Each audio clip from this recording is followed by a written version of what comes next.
You're listening to the Veterinary Innovation Podcast. You're listening to the Veterinary Innovation Podcast. My name is Shawn Wilkie, and along with my awesome co host, we interview the innovators in this industry every week. Ivan, please go ahead and get us started. Hey, I'm Ivan Zach, and I'm really excited to introduce today a person that I was interested to meet for a long time because of the innovative design that he and his company do. So I'm excited to introduce Jason Sanderson. Jason is a president of RWE Design Build, minority shareholder of four veterinary practices, three of which have sold. Previously, he served as a planning board commissioner for the village of Lemont Township trustee, and small business leader of the year 2017 by the Illinois State Crime Commission. Past DVM 360 Hospital of the Year recipient, in addition to numerous merit awards from DVM 360. Jason, welcome to the show. Thank you for finding the time. Yeah, no, I appreciate you guys inviting me, and I look forward to getting into some good conversation here about what's changing in the veterinary industry and what we see as some current innovations that are going on out there. So happy to be here. Yeah, so thank you. And I know that Keith True introduced us to you. And then when he mentioned that on the podcast, I remember I brought up your website and I was like, holy shit. And anybody who is not familiar with their work, the website, why don't you tell us, Jason, what's your website? Sure, absolutely. And it was just redone recently, so hope you guys enjoy it. It's www.rwedesignbuild.com. It's awesome. And, I'm looking at some hospitals. I was like, is that really vet hospitals? That looks like palaces. So really, really cool. I'll ask you about that. So I'm sitting in St. John, New Brunswick. It's like probably the worst economic situation area in Canada. And then I have a little ER hospital that are doing some shifts sometimes. And we're pretty limited sort of basic design. When you get your work, I assume it's crazy expensive. It's ordered by someone. What's the return on investment for the clinics, and how did that change with the last year drop in the market? Are people willing to jump in and invest a lot of money into new design and keeping their businesses as private practice, or they're still preparing them for sale to corporate? What is that? What do you see in that last year in association with the drop of the market? Yeah, so we talk to business owners daily about what their future goals might be, where they see the direction of their businesses. In addition, we're talking to a lot of corporations, right? What we call consolidators, and we're getting a temperature of what's going on out there, and absolutely have seen a slowdown in the acquisition game, which directly affects the multiples that we see out there. So definitely there's some conversations out there. I have some large private practices that are wrestling with this concept of, do I still sell at a lower multiple, or do I double down with my staff? I got a good staff and I think I can continue to earn income for the next 10 years. So I still see, even with the interest rates doing what they're doing, I still see private practices willing to take the plunge, and I still see the corporations buying. It's just not as aggressive as we saw previous years. Yeah, it's so fascinating, Jason. One thing came to mind when I knew we were going to have this episode today, and the concept of McDonald's. In Canada, where I'm from, McDonald's or Tim Hortons, these are our two kind of like franchises that every town has at least two of.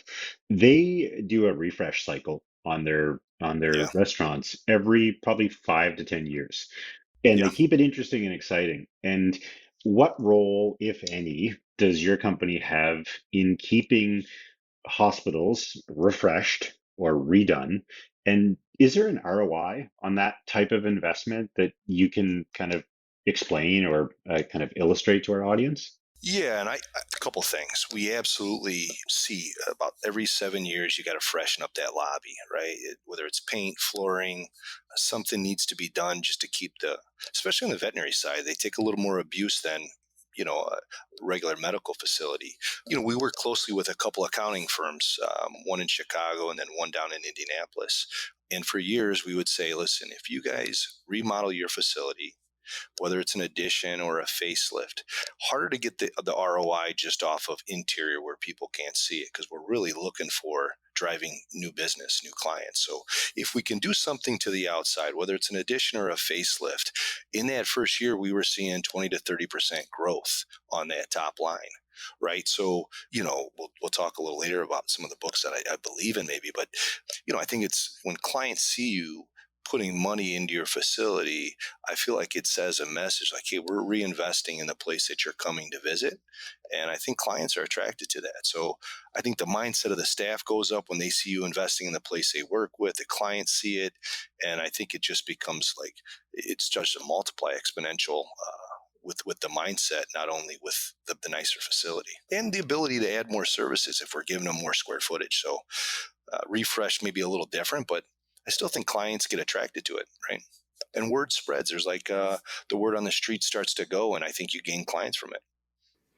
So, for the consolidator side of your clientele, are you seeing anybody sort of having your assessment or a general facelift post acquisition? What's the most common thing? Is to look at the facility and post acquisition immediately invest into facelift, or do you see it more like when they own it for a while and this is because there's every consolidator thinks about, we call them growth levers post Yeah. acquisition. So they're thinking what's the fastest lift to increase either top line, bottom line experience, or all three. So where does that fit into the buckets of things that they want to do, and time wise after acquisition? Where do you see consolidators using your services in that sort of period of time of acquiring and then managing the hospitals? Couple good questions here, and I'll unpack them as I can there.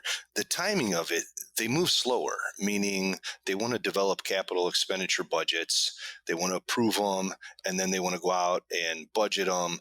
And so it just moves a little bit slower than, say, my private practice will call me and I could be boots on the ground in 3 months. So I feel like they move a little bit slower, but from day one, to your point, they're based on growth, right? When they set those multiples as high as they did, they were banking on some real growth. And so those calls, usually when we get to the consolidators right away, there's spreadsheets involved, and they're looking at exam rooms, they're looking at additional, whether it's procedure rooms, maybe adding dental, and trying to bring in some technology. If it was an older practice, say they bought a practice from somebody that retired at 65, 70 years old, they still might not have had digital dental, right? And so they're going to bring in some technology that they think can drive revenue. And they have those numbers dialed in, what they think an exam room will generate on revenue. And so when we saw some stuff, COVID changed some things, and I feel like we're beyond that. But I think people realize maybe we can live with a little less lobby space. And so let's add another exam room. And maybe since we got the back of house covered, let's get rid of an office and turn that into an exam room. And, an exam room, maybe a $700,000-800,000 in revenue. They're like, all right, we can take the revenue up $1.5 million by adding a couple exam rooms. That gets the blood flowing for them. And it should for private practice too. I think the corporations have just maybe get to see more, and so they're able to dial it in better. But I think we could all learn from what they're doing to improve private practice as well as what the corporations are doing. Not all of it's good what they're doing, but I think they have the dollars dialed in for sure. Jason, you've been doing this for a really long time. So, what have you seen as far as evolution or innovation in the new designs and the new hospitals that you guys help people construct that just weren't there before? And is there any trends towards, changing the way that a hospital operates that you could kind of share with our audience? Yeah, I mean, there's probably a number of things. One, on the pure material stuff, I mean, the materials have just gotten better for us. I mean, you used to walk in an animal hospital years ago, you would see those same tiles. You talked about McDonald's, those quarry tiles. You would see quarry tiles in there, and that was state of the art, right? So our materials have absolutely gotten better, more warmer, softer. I think the mindset has changed on what we're putting in these animal hospitals.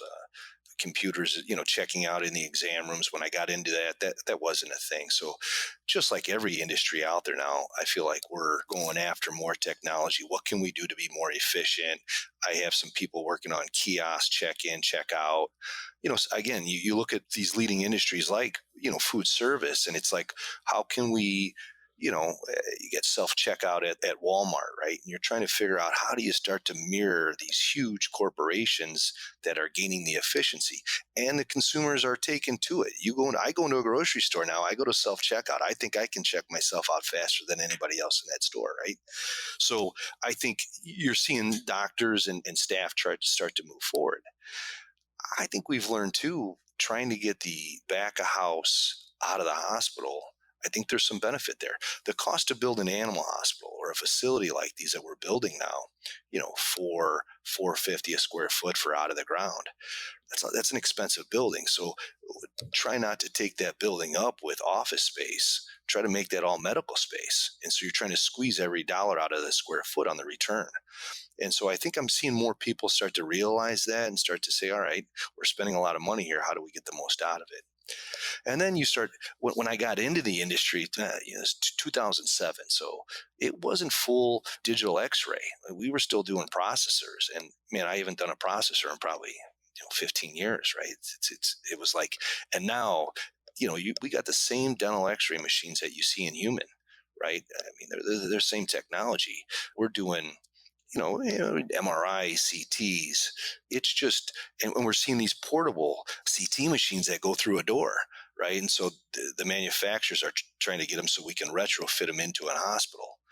And I think everybody's just trying to provide better service, better quality medicine. And I think you need technology on your side, but you got to pay for it. You can't just go put a CT machine in there and not have the staff to be able to read them, to be able to work with the clients on it. So you also got to be wise. You can't just go buy the new shiny toy and not know how to use it, right? So it's still business. So, with the change in the technology and the character and the change in the market of the staff available, this is really challenging right now with the veterinarians and technician. Do you see any innovation request in the workflows designs in the hospital to facilitate less veterinarians but utilizing more staff, or any changes that are going along with the trend that was when Chewy appeared and when other companies started to take over the pharmacy revenue? Do you see the hospitals design following that now and saying, okay, we're not in food sales anymore, so less Yeah. storage, less shelf space? So any of those workflows or space adaptations that you see? Absolutely. I mean, and you got Chewy out there and you got some others out there that are just stealing what used to be revenue sources for these facilities. When I got into it, we were building retail spaces, and next thing pet stores started popping up. We have a chain here in the Chicagoland area. I mean, 15,000 square feet of just retail, and we'll see them pop up next to our larger facilities that we build. And you got to figure out how to work alongside with them rather than trying to compete with them. So next thing you know, we got rid of the retail areas. And I saw some clients, which was interesting. They would build like small little adoption areas in their facilities, and they would work with other rescues to say, hey, bring a couple of your animals into our facility. We'll kind of let them be in our lobby and try to help get adoptions. And I think the theory behind that is they would gain clients that way. So pet would get rescued, right? The hospital would gain a client, and so they pivoted on the retail and said, hey, how do we gain customers? And so absolutely have seen that. We used to have big large pharmacy areas, and they still have them. I think there's still some clients that just like to get the convenience of getting it while it's there, but it's hard to compete, right? And so I think the design now is more focused around revenue producing services. Wellness is still huge, right? So as many exam rooms as we can get, they're looking for the wellness dollars. And then procedures, right? They're still looking for those. And although we see some humane societies doing spay neuters now, and that changed a little bit, but I've seen my doctors that are what I would say the smartest have embraced the spay neuter being done, through other places, and everybody's trying to complement each other rather than compete. And when I see them do that, I feel like those are the ones that are winning financially, right? And anything that makes financial sense usually benefits the customer. So to me, if you're able to do that and satisfy the end user, you're going to succeed, right? Yeah, it's so interesting. I mean, one of the things that made me think to ask you this question is like, what's the hospital of the future look like? And then I kind of want to back up to what you said before. The back office is coming out of the hospital. Maybe there's some like telemedicine or they're remote workers. Can you help us like through your experience? And maybe it's not the hospital of the future, maybe it's the hospital of right now, but what are some of the most interesting builds that you've been involved in? And what are some of those substantial changes that you think people maybe need to be aware of if they're thinking about building a hospital? Yeah, that's fair. When I think about the hospital of the future, I do think you're going to see more and more kind of touchless interaction. I would say it's a stressful environment. When you're bringing your pet to an animal hospital, it can be a stressful environment. So, the more we can do in the future to minimize that stress, right? There's some design principles out there. If you guys are familiar with fear free, and they develop some standards, and I think there's some really good stuff in there. Trying to get more exits from the exam rooms to the outside, right? And creating kind of outdoor kind of waiting areas. When I think about the hospital of the future, you're gonna see me gear it towards that pet experience. Like, how do we minimize the stress of the pet? Because I feel like the stress of the pet becomes the stress of the owner. And so if we can make that experience better for both those two, I think that's going to be the future, right? So if we can ease the in and out of the facility, getting them into the exam room, minimizing that interaction with other pets, I think that's a win. So access to the outside from the inside into the exam rooms, I think that was a real strong point from the fear-free design that came out there. And then, there's another part of that, we're incubating in an area where they're not bringing them back into the treatment area where they're around other animals. So, once the animal gets in the stressful environment, they're sedated. And I think there's some good to that. So I think you're going to see these like triage areas that we can start to sedate the animals before we get them back in that treatment area where there's a bunch of animals. And so it just lowers the stress. And I think it lowers the stress for the caregivers too, right? The technicians. We didn't touch on this, but the shortage of veterinarians and the shortage of technicians, I think we got to learn how to make that job more enjoyable to attract more people to the field, right? And I think that all comes into the hospital of the future in my mind. That's fascinating. Yeah. So, with for the folks like me that looked at your website and went, "Holy shit, this is beautiful," and then, "Holy shit, it's probably so expensive." Who are your main clients? Is it those that have a pile of money and want to build a hospital from ground up and need your architectural design? Or is it someone who bought the clinic, wants to facelift to just slight improvements? Or is it the corporate that wants to complete design for their network? Who are those clients? What are their experiences, the timelines? If I'm anticipating, I need a change and just a facelift, or whether I'm building ground up, who are those clients that you want to have through this podcast? Maybe they're listening right now, and the best sort of product market fit for what you do. Yeah, so don't have to have a pile of cash, right? It's even the people I know that have a pile of cash don't tell me they have a pile of cash, right? So we're used to working, and the concept of being innovative, we deal with some lenders that I would say are innovative, right? And I think, trying to figure out how to do the most with any dollar you have, I think is just smart, right? So when I think about our ideal clients, and I touched on this earlier, it's somebody that's looking to grow, right? That has a similar mindset that I think we share. Our website's filled with beautiful facilities. That doesn't mean that we don't build facilities that are not to that level. We've done some stuff in central Indiana, and we work up against appraisals. So if the building doesn't appraise for what I say it's going to cost to build, the bank won't lend the money. And usually that's a showstopper because my clients aren't sitting on 2 or 3 million. They're sitting on, 100 to $400,000 of cash, and then they got to finance the rest. So lending is based on appraisals. And so whatever I build, the appraiser's got to agree with my cost. So I always say my competition is the bank, because if they don't lend the money, I go nowhere, right? We try to work with, whether it's a client or a corporation, and one of the first questions you'll see me ask them is, hey, what is our budget? Right? And you can't just say, I want to buy a car, right? You got to have an idea in your mind how much you want to spend on that car. Otherwise, are we looking at a Lexus, Mercedes, Ferrari, or are we looking at a Honda Civic? Both good cars, right? And so the ideal client is somebody that wants to grow their business. And now we're going to help figure out how to help them grow their business in their budget.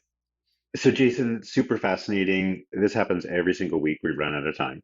So we run out of time, but we've got a couple of questions that we'd like to ask you before we wrap it up. First one is a book recommendation that has inspired you or helped you in your career so far, that you'd like to share with our guests. Yeah, there's a couple of them, but because we're running out of time here, I'll keep it to Limitless by Jim Kwik. If you guys know Jim Kwik, I think, again, it's a mindset book.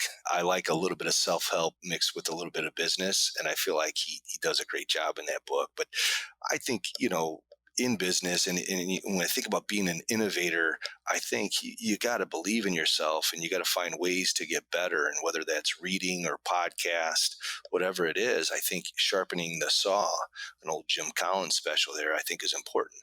And I think Jim Kwik kind of reminds us of that in Limitless. Like, hey, you can do just about anything. If you can't read, take a class on speed reading.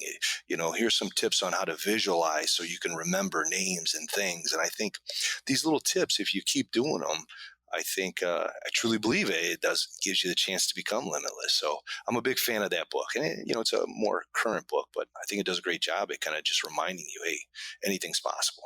That's cool. And the second question that we're asking is there an innovator or another person in this industry that you think would be interesting on this podcast?